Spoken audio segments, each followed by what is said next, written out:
The rain was a merciless curtain, blurring the world into shades of gray and despair. Clara clutched the small, whimpering bundle tighter against her chest, the thin blanket already soaked through, offering little protection against the biting wind that drove the downpour sideways. Each gust threatened to steal her breath, each squelch of her worn boots in the mud a testament to her dwindling strength.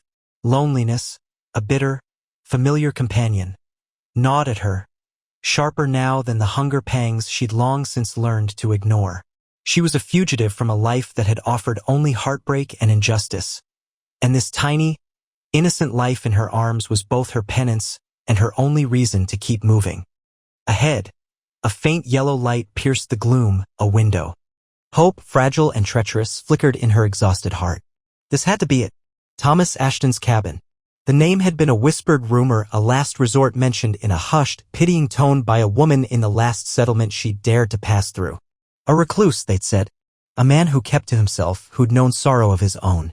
Her legs, heavy as lead, carried her the final few yards to a sturdy log cabin. The wind howled around its eaves, making the trees groan in protest. Taking a breath that shuddered through her, Clara raised a trembling, numb hand and knocked. The sound was pathetically small against the roar of the storm. She knocked again, louder, a desperate summons. The door creaked open, revealing a tall, broad-shouldered silhouette against the warm light from within. Thomas Ashton. His face was shadowed, but she could feel his gaze, sharp and assessing, on her drenched figure, on the baby held tight in her arms. He said nothing, merely waited. The silence stretched, filled only by the storm and the baby's soft, fretful cries. Clara swallowed, the words catching in her raw throat. She had rehearsed this, but the reality of his imposing presence, the sheer audacity of her request, almost overwhelmed her. But the child in her arms stirred, a tiny fist brushing her chin, and with it, a surge of quiet determination, the fierce, primal instinct to protect. "Mr. Ashton," she began, her voice hoarse, barely audible above the wind. She cleared her throat. "My name is Clara. This child," she looked down at the baby, then back at the stoic man before her. Her next words were stark, stripped of any artifice, heavy with the weight of her desperation and a strange, unyielding honesty. "He ain't yours. But he needs you." Thomas Ashton's expression, if it was possible, hardened further. His eyes, the color of winter frost, narrowed slightly. He looked from her face, pale and rain-streaked, to the baby, then back to her. For a long moment he simply stared, and Clara's heart sank. This was folly. He would turn her away, and she didn't know where else she could possibly go. The forest, the storm, they would claim them both. Her internal monologue was a frantic whisper. He sees the desperation. He sees a burden. He'll say no. And then what? Oh, dear Lord, then what? Then, almost imperceptibly, something shifted in his gaze. Not softness, not yet. But perhaps a flicker of something other than outright rejection. He was a man of the frontier, accustomed to hardship, to life and death in their rawest forms.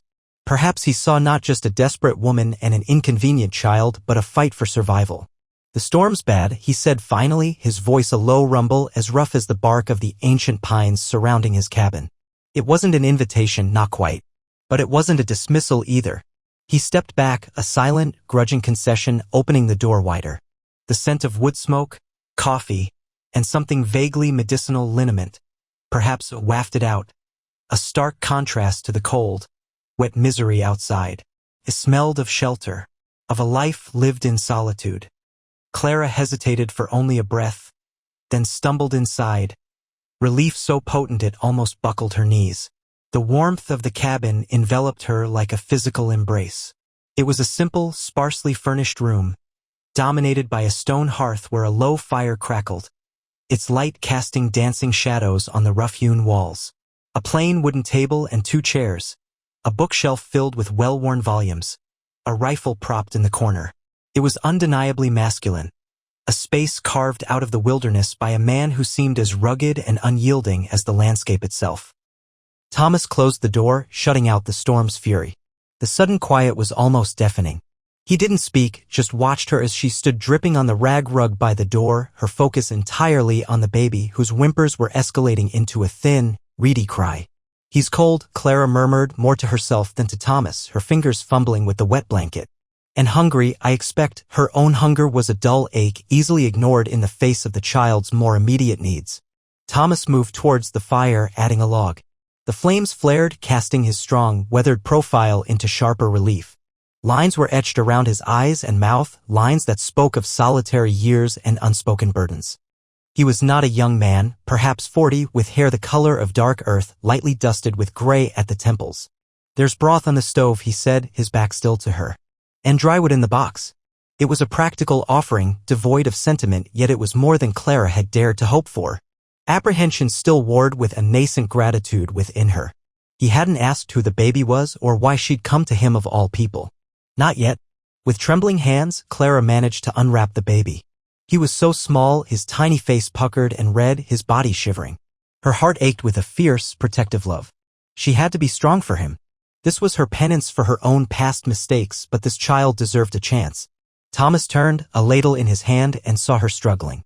He hesitated, then strode to a chest in the corner, pulling out a thick, clean horse blanket. "This'll be warmer." He laid it on the floor near the hearth, a little away from the direct heat. Clara sank gratefully onto the blanket, carefully laying the baby down. His cries softened slightly in the radiating warmth. She looked up at Thomas, who was now ladling steaming broth into a tin mug. "Thank you," she whispered, her voice still shaky. He grunted, a noncommittal sound, and handed her the mug. The warmth seeped into her chilled fingers. She sipped it slowly, the hot liquid a balm to her frozen insides. He didn't offer her food for herself, and she didn't ask. "The baby came first." "Why me?" he asked finally, his voice quiet but direct, cutting through the fragile peace. He sat on one of the chairs, his gaze steady, missing nothing. Clara looked down at the broth, her mind racing. How much to tell? The truth was a tangled, painful thing. I was told you were a man who might understand. A man who lived apart." She paused. "His father, he's not a good man. He wouldn't want him. And I couldn't let him suffer." The words were carefully chosen, skirting the worst of the truth, the shame, the fear that had driven her through miles of unforgiving territory. Her quiet dignity, even in her desperate state, was palpable. She wasn't begging, not truly. She was stating a fact. The child needed help, and she had brought him to the only place she could think of. Thomas listened, his expression unreadable.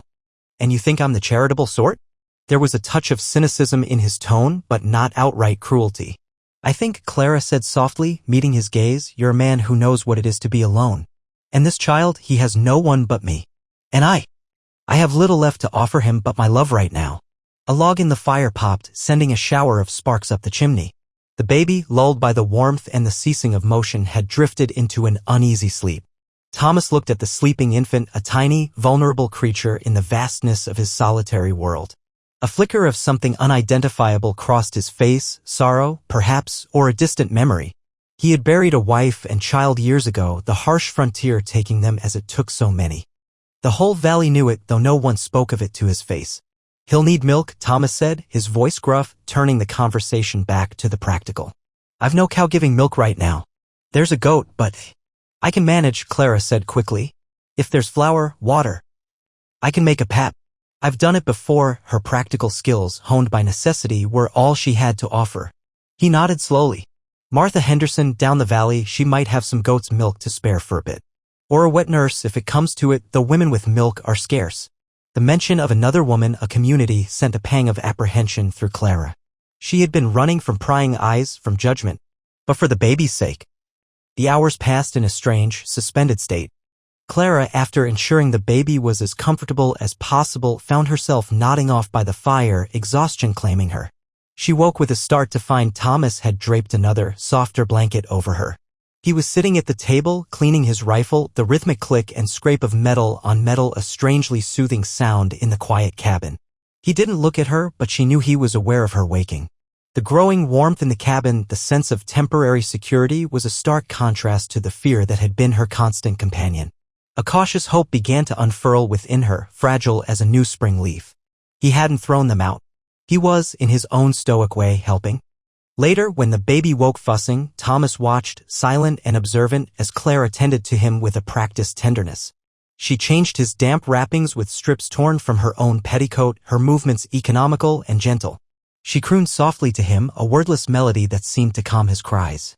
There was a quiet competence about her that belied her bedraggled appearance.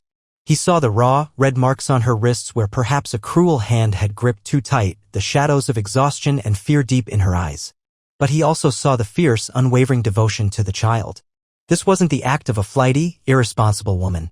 This was desperation, yes, but also a profound, almost savage maternal love. "What's his name?" Thomas asked, his voice startling her out of her focus. Clara looked at the baby, her expression softening.